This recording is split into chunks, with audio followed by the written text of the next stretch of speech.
I think that the Gulen movement is an extraordinarily unique movement, and it took me many years really to appreciate it, because it was so different, also because it doesn't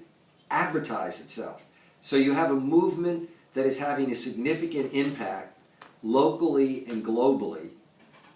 and yet it's not as if they're always out there and in your face in terms of what they do. And when one first gets interested in it, you also begin to realize that at times, because people don't know or understand, or because of other people's ideological agendas, there's a kind of negative aura. But the fact is that the more and more that you get to know and engage the movement, the Gulen movement, globally, and all of its components, whether you're looking at it in Turkey or across the world, and the components that are educational, social, cultural, etc., what you see is a unique movement. I mean, particularly as I look at the Muslim world, I don't know of a movement that is as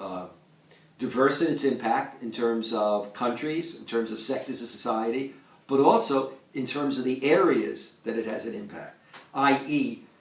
it's a movement that impacts the corporate sector, it can impact the political sector, the religious sector, social sectors, and do it in an extraordinarily pluralistic way. And that's what's also interesting.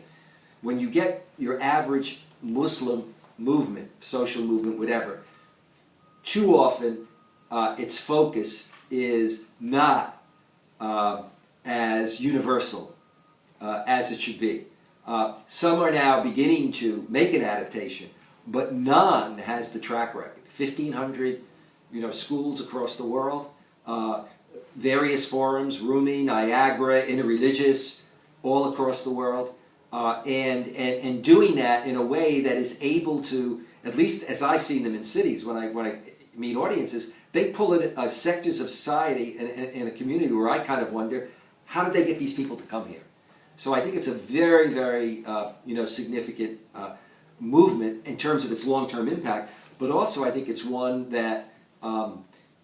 others would be wise to attempt to emulate.